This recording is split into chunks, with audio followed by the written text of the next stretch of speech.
Creativity is an addiction. Yes, we have to face the facts. Creativity is that one thing that keeps you pumped up and moving forward. If you didn't have creativity, you'd be what my dad would say, a bump on a log.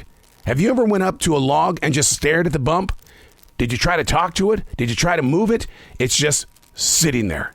You can't be that way. You've got to learn to trust, love, embrace, listen, and put your creativity in its own place, because it'll battle you. It'll take you on. Unplugged, because we will always say yes to creativity, totally uncut, because we all make mistakes. So turn it into a tool. This is Arroe Unplugged. Here we are. Dun, dun, dun, dun, dun. How have you been? Where have you been? What year are you in?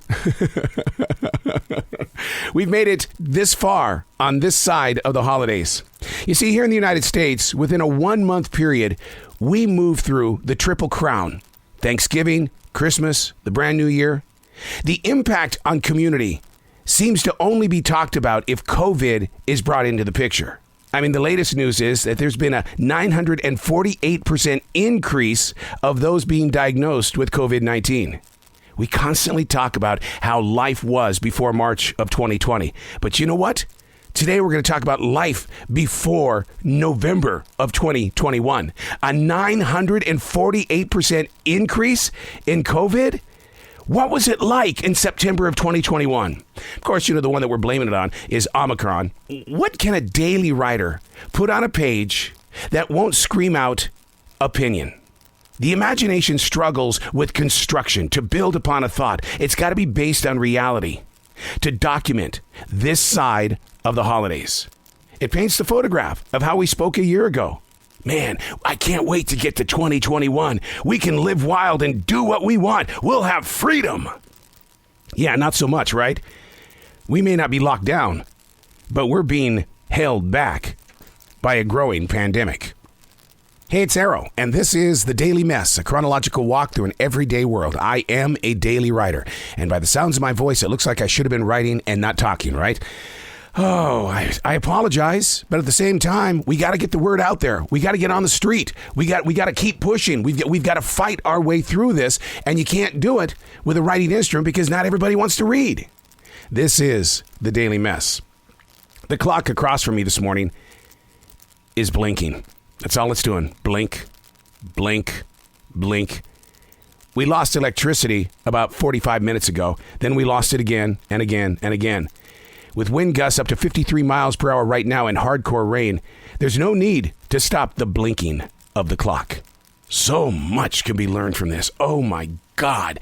I mean, people who can't break free from habits or addictions, it's a constant blinking of a clock. Those around them rush to stop the blinking of the clock, only to watch them struggling right back into that same situation over and over again. Blink, blink, blink. It's no different in the workplace. Being locked down last year gave us all a clearer picture of who it was that we were as individuals. And now the businesses are reopening their offices. The old habits have been replaced by expressions and decisions not always recognized in a Zoom meeting. Being held accountable. Not having that freedom moment where you just kind of get up and walk away for about 20 minutes because you got a mental breakdown that could have happened, but you prevented it because you were strong enough to walk away. But are you going to have that strength when you're back at the workplace? Your life is a clock blinking. Changing it every minute is going to change you. Not all leaders get what we're talking about here. How many times are you going to plug in today only to lose more time? That's a serious subject to me. Because I'll tell you what happened in the whole entire year of 2020 into 2021. I really enjoyed being in lockdown because I got to be with my wife of 28 years. Every day we got to be together. We created, we built our day, we executed our day, we put our day into play. And then it was time to go get an essential job for me because I needed to be with people. And she had to go back to teaching in the classroom. We were separated. I understand the blinking of the clock because we had all of that time together, and then all of a sudden, the real world time said, "No, you got to be apart." And it killed me mentally. It killed me so bad that I wasn't having that day with my wife every day. And so what happened was in 2021, she retired. And now I get to spend all of that time with her. But what happens is with retirement, there are those that take it seriously and stop doing stuff. And then there are those that say, now I have the power of choice. I'm going to go out there and work whatever job I want to for as long as I want to. And then we're back in that situation again. And you know what I compare that to? The way that we pay off our credit cards. Man, I paid off the Walmart card. I'm never going to use it again until next week. And then you start buying all over again. The clicks on a clock, and now add the blinking of the clock because I'm too lazy to walk over there and plug it in. And the reason why I was lazy was because I kept losing power in the house. How many times do you get up and go over there?